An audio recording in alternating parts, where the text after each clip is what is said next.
Nate Diaz coming in clutch for your boy here. Gets the fourth round submission via guillotine. Hey, Jive Picks here, going over the UFC 279 card. We're going to recap it real quick. It is almost 1 a.m. here at my time. Card just got over about an hour ago, but we're going to recap it because we're feeling good. We cashed in some tickets. Did pretty good on the picks. The fights were pretty solid. Some of them were some snooze fests, but all around, great night for fights. And I'm never going to complain when there are some. So I guess we'll go from the top down from the picks. We went 10-3. I got the full main card right. If only I had remembered to change my picks in Tapology, that would have helped a lot for those contests, but I forgot. But starting with the main event, got Diaz right. Then we went to Shamayev, got that one right. Got Rodriguez by really greasy decision. Aldana with the KO in the round 3. Johnny Walker, the underdog. I had Akeem Dawodu, but I was really high on Erosa as a dog. Should have pulled the trigger, but I didn't. So got that one wrong. Jelton Almeida looked very good. Dennis Talulin looked pretty solid. More so Jamie Pickett's just pretty bad. The big upset, Barnett came with the win over Collier. I had Collier, got that one wrong. Big Norma Dumont came through, got that one right. Alatang Haley got that one right. And the absolute lowest IQ of the card, Melissa Martinez, got that one wrong. And Johan Lioness, which was also a very greasy decision. As for the bets, we went up, 12.5 units. 12.5 units on the night, mostly thanks to the contests on Bet Openly. I'll put up a picture. But if you don't know, I will tell you, Bet Openly is a peer-to-peer betting website. So if you want to place a bet, you put your ticket out there, and if someone else wants to take the other side, they take that side, and there's only 1% juice, so you're not losing any value. You're going to get the most value. This is where you get the most bang for your buck, as people would like to say. I've been looking here to place my bets more often, and I usually go here first, put the ticket out there if it's not already out there, and if somebody scoops it up, you get better odds. And you can also look to see what bets are out there that people have already placed, and if you want to take the other side of it, you can take the other side. You can also be the house. I cashed in a house parlay. So if someone wants to make a parlay, you can be like, all right, I'm gonna be the house. If one of these bets misses out of the 2 or the 3, it caps at 3. But the one I won, it was 3 of them. I believe it was they had Shamayev, Norma Dumont, and Tony Ferguson. So all I had to do was get one of those people to lose. So if Danielle Wolff won, Kevin Holland won, or Nate Diaz won, then I would win. But if he got it all right, then I would lose my money. But just one of them, because I'm playing as the house there, so I take the house's odds. And ultimately Nate Diaz won, so I won that bet. But the big win here comes in the contest. This contest was 5 out of 5 bettors. You just pick 5 people to win. It caps, I believe, at minus 250 odds, so you can't pick anything above 250, minus 250. So I picked Melissa Martinez, Alatang Haley, Irene Aldana, Daniel Rodriguez, and Nate Diaz. Those were my 5. Started off terribly with the Melissa Martinez loss, but then won the last 4. And I got 4 out of 5 right, and the only second place got 3 out of 5 right. So I won, and it was $50 buy-in, And since there's 5 people, it's going to multiply by how many there is. So 50 times 5 would be 250. So I won 250. And that helped a lot. That helped a lot. Because otherwise, it would have been another pretty rough night. Although I made a couple decent plays. It didn't start out well with the Melissa Martinez because I had 2 parlays with Melissa Martinez and I had a straight play with her as well. We'll get into that though. The fight IQ in that one was just terrible. So there's the betting perspective. We went up 12.5 units. Feeling good. Kind of a reason why I wanted to come on here because I got a little energy boost with that Nate Diaz win. That was the one that capped it off for us and ultimately won us the most money. But we'll go over the full card here, starting with the main event, Nate Diaz, Tony Ferguson. This one, I had a lot riding on Nate because if Nate won, I had a couple straight plays on him, and then I had the contest to win the 250. So for Nate to win, I was going to win about 300 some bucks, a little over $300. I thought about just hedging out with Tony because just the bad streak that I was on. I was like, I could just see Nate losing somehow here, and I would lose everything. And I could just, take half and guarantee a profit. But, that's me. I rolled the dice, and it paid off. So, first round, very close round. Tony's shin split open, which was pretty nasty. That thing was gushing blood. Second round was pretty much the same thing. Really close. Third round was damn near pretty close. In my opinion, it's hard to say because I'm biased. I have a lot riding on Nate Diaz. In my opinion, Nate won the first 3 rounds. I think he was hitting him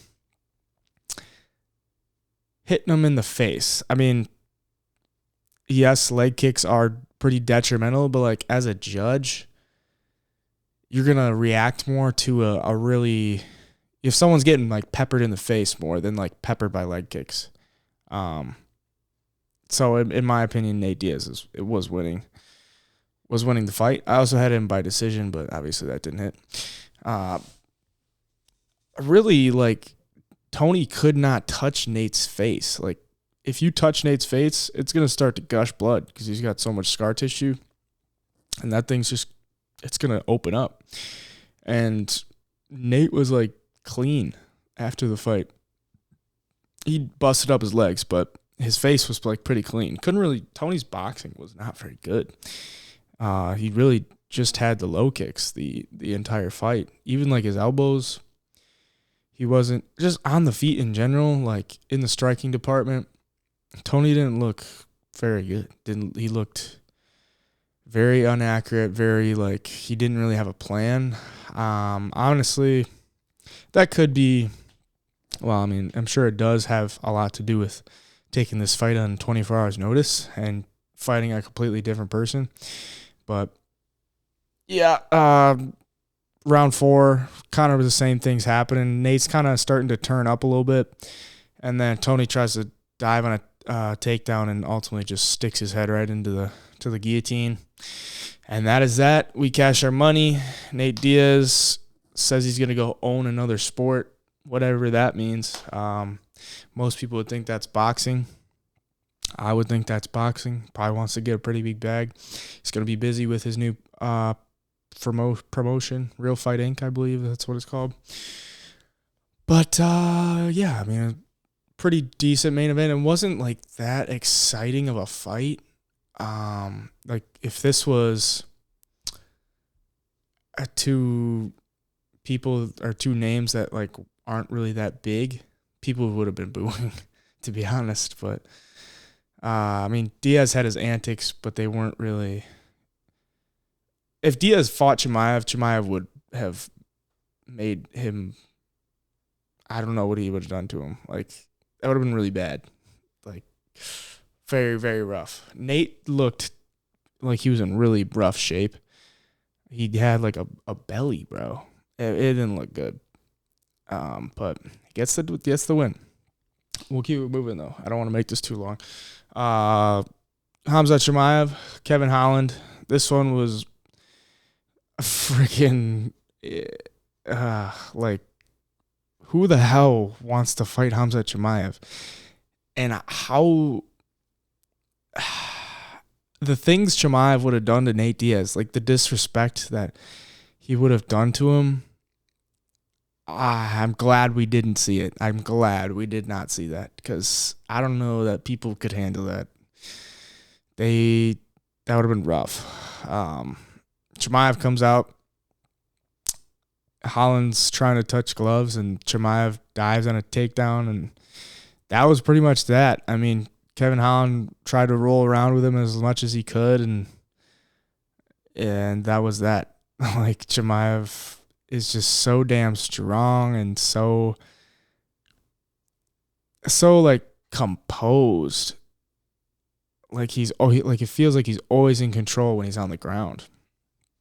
Because he's so damn strong, and he can just muscle you into places that you don't want to be. If you're trying to get out, he can just hold you there. Kind of like Jilton Almeida, which we'll talk about later. But this one pretty much over before it started. Scheduled for 5 rounds. Didn't even go 2.5 minutes. So honestly, I wanted to take the under 1.5 here, but then I was like, fuck, dude, like, what if Chimaev's body's just like really rough right now? Obviously it wasn't. So I didn't have any play in that one. I don't believe I had any play. Oh no, I had the long shot on Kevin Holland by sub. I was like, maybe he could catch him with something, from like guard or something. It was like plus 1,600 or something. So I will take the L on that. It was a very, very small sprinkle. Li Jingliang, Danielle Rodriguez. A lot of people are pissed about this one. Obviously, me being on the Rodriguez side, I'm pretty happy about it. But for Li Jingliang to get no press conference, can't wear a suit, comes in on weight. He's got to fight a guy 8 or 9 pounds heavier than him, and then gets a very greasy decision. Yeah, that's a tough week.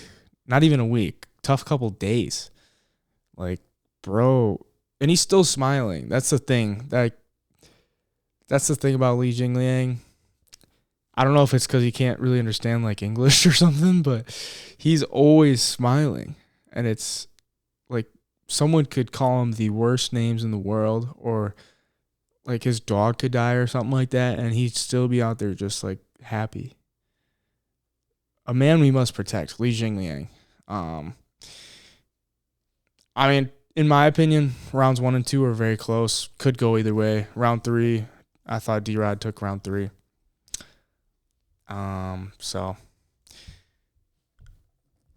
I'm not gonna like try and score it, because who the fuck knows. But I did cash, or I had him part of that bet openly contest, and then I had him on the money line for a unit, so cashed that as well. Happy about that. Irene Aldana and Macy Chasson. I'm pretty high. I was pretty high on Irene Aldana.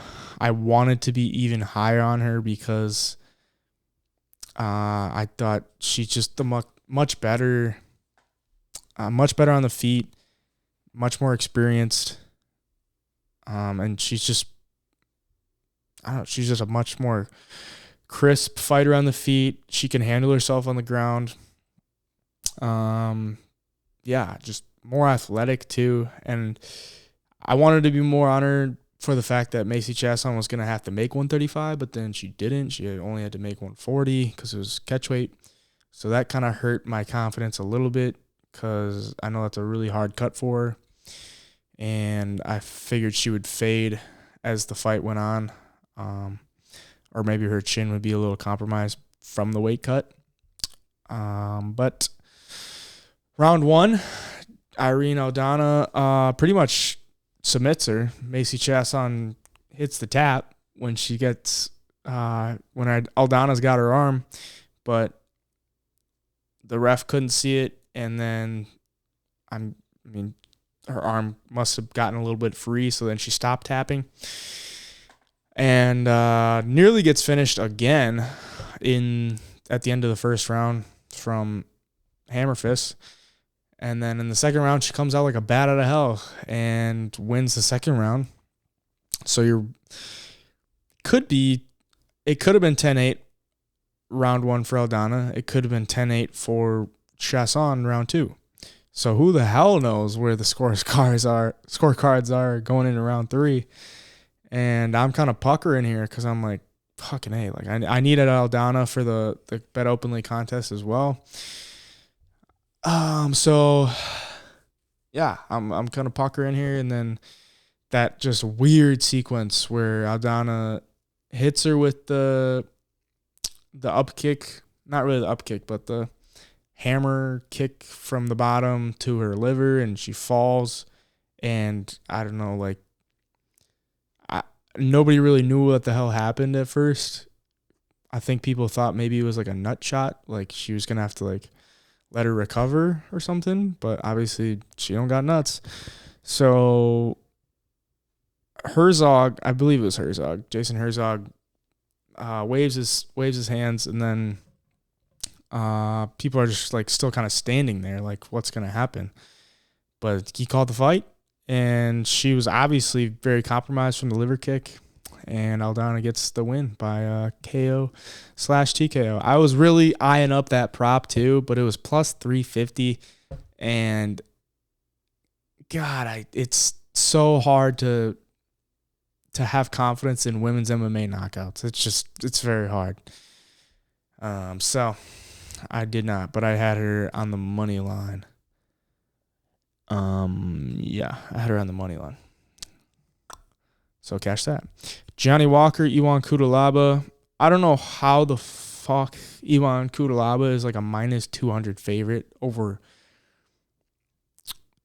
a ranked Johnny Walker, like a ranked, I believe he's like 13th. I mean, light heavyweight's not super deep, but he's ranked. Like, you can't be a minus 200 favorite over him. I don't believe Iwan's ranked. So, and they both have one win in their last 5.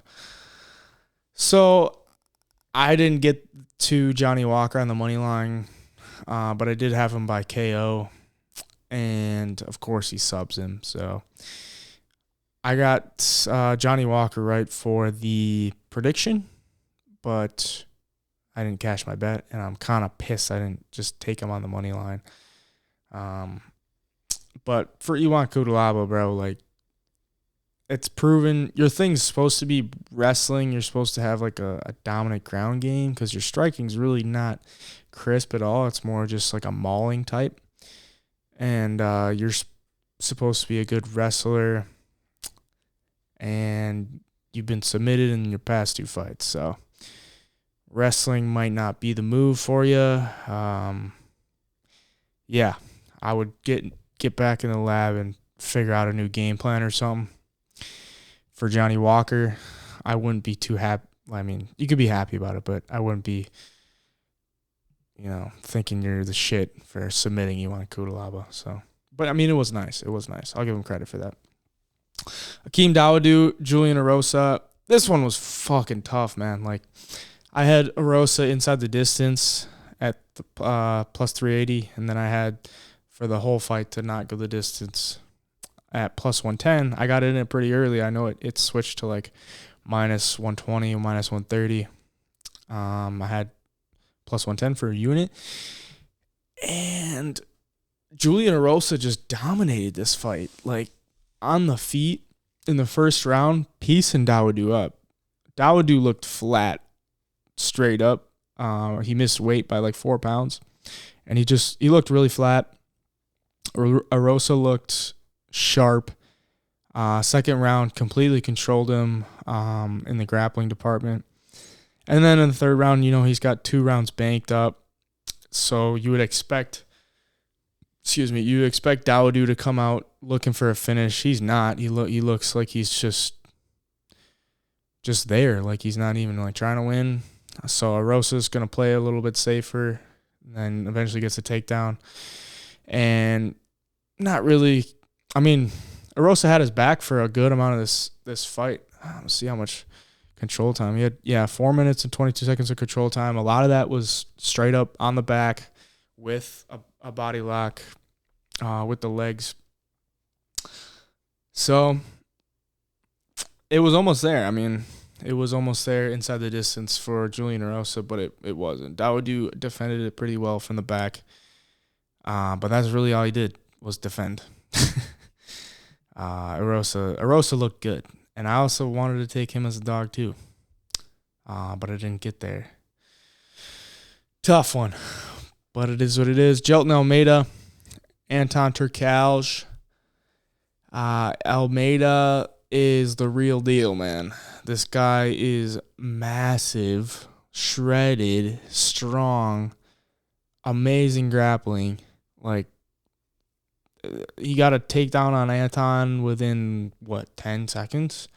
And it was over from there. All he did was muscle him into positions he didn't want to be in, controlled him when he was getting his way out of it, and then ultimately gets the sub in the first round. That was impressive because Anton's a pretty good grappler, and Almeida completely controlled him. So I won't go too much into that one because it was just pure dominance. I had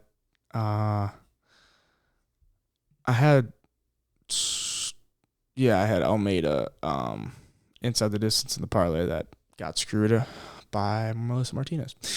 Dennis Tallulah, Jamie Pickett. Dennis Tallulah, I believe, is the more talented fighter here. Jamie Pickett doesn't really do anything that great. Tallulah pretty much looked more confident as well, like he wanted to be there, more willing to throw. Jamie Pickett's more looking to like point fight and I don't know how else to describe it. Like, Dennis Tallulah just looked like he wanted it more. Hit him with more shots, pushed the action more. Jamie Pickett tried to like get him on the fence and clinch with him, but Dennis Tallulah takedown defense looked really good. Every time Jamie Pickett tried to clinch with him, he was, leaning into him, sprawling back, making sure he couldn't get any leverage, and ultimately gets the TKO. Jamie Pickett also really cheesed some nut shots too. Like, Tallulah got a point taken off, which could have been detrimental. But those nut shots, a couple hit, but they weren't really intentional, so it's hard to take a point for it. But ultimately, it didn't matter. So Dennis Tallulah cashed the money line ticket for me as well. Jay Collier, Chris Barnett. This one was madness, bro. This is why you don't take heavyweight minus 400, especially low level heavyweights. Like, both these guys are obviously not in this day and age in heavyweights. If you're a fat heavyweight, it clearly means you're just doing it to do it, and you're in it for the money. You're not really trying to be a champion, or you don't really believe you could be a champion, or even a top 10. Like Tai Tuivasa, you could say he's fat, but he's very athletic. His movement is solid. Like, these guys, Jay Collier, not very athletic. Can't really move. Chris Barnett, somewhat athletic, but very short and doesn't have a good gas tank. First round, Chris Barnett damn near gets finished by Collier. I had Collier by sub, a little sprinkle on that. So I was rooting for that, and he had the opportunity. He had the opportunity a couple times. He had his back, had Chris Barnett's back. But the problem is, Chris Barnett is so damn big, he doesn't really have a neck. Like, you can't get like Jake Collier's beefy ass arm, you can't get that under Chris Barnett's neck. It's just not gonna fit. And I didn't put that into my brain when I put the bet in. So doesn't get the finish, and then Chris Barnett comes back second round like a bat out of hell, knocks him up, gets the TKO finish. You gotta respect that. Pretty big dog here. I know Chris Barnett's been through a lot in the past like year or so, so good for him to get the win. And that one, I know a lot of people were on Jay Collier pretty heavy based off my Twitter. You know, people were pretty pissed, and they were like, this is why you don't bet Jay Collier. Like, Jay Collier will forever be looked at or looked down upon. And yeah, that's tough. It's tough to take heavyweights that are that big of favorites. It's tough to take women's MMA that are that big of favorites, which leads us into the next fight. Norma Dumont, Danielle Wolff. Norma Dumont was like minus 350, I want to say, like close to 400. I wish I had the odds up, but I don't. But yeah, Big Norm. Both of these ladies barely made weight. Big Norm, she got some big legs, man. Big Norm got some big legs. That's like most of her weight, bro. She got the dump truck in the back carrying about 50 pounds. If she took a little bit off of that, she could make bantamweight and probably not be a contender. I mean, she looked pretty good against Danielle Wolff, but Danielle Wolff, this is her second MMA fight. And, like, sure, she's pretty, not even that greatly decorated of a boxer, like a decorated amateur boxer, but her pro record, not that great. And her boxing doesn't really translate well to MMA. Norma Dumont kind of pieced her up on the feet. And Norma Dumont's no fucking Alexander Volkanovski with the striking. I'll tell you that. The smaller girl, too. So you're getting outboxed by a non-boxer that's smaller than you. Probably not a great look. I had a little like suspicion that Danielle Wolff could like pull something out because she's a big girl and pretty athletic. Has a lot of fight experience, but not experience in the octagon. And I also know that Norma Dumont's not like the greatest fight IQ, or like the greatest urgency, like based on her past fights. So I didn't expect her to just come out spamming takedowns, and she didn't. But she did get some takedowns and ultimately got 6 minutes of ground control. So big win for Big Norm. Kind of an easy win for her as well. So shout out to Big Norm. Next fight, Chad and Hellinger, Alatang Haley. This was one of my most confident plays of the week. I wish I would have went harder because in my research and what I see, it's like Hellinger doesn't do anything better than Alatang Haley. I think Alatang's better on the feet. He's better on the ground. He's faster. He's got more power.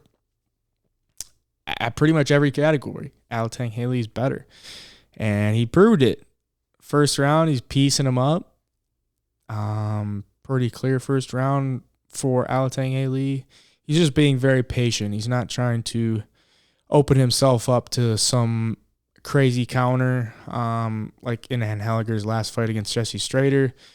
Jesse Strader was trying to like turn up the tempo in the third round and gets caught with a left hook. So I'm pretty sure that's why Alatang didn't want to open up too much and just get into some brawl.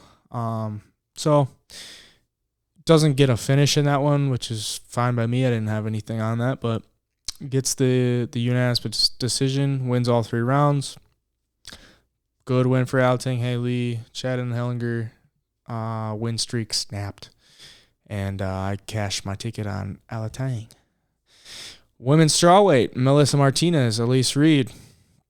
This one really hurt, man. This one really hurt. Because Melissa Martinez, you are the younger fighter. In my opinion, the better kickboxer than Elise Reed. You get cracked in the first round, that's okay. You come back and you recover, that's all good. Yeah, you probably lost the first round because you got cracked. So round 2, you come back, you have a kickboxing match with her, and you win round 2. I thought it was pretty clear. You won round 2. You're looking good. You're on the outside. You're much faster. Elise Reed's slowing down.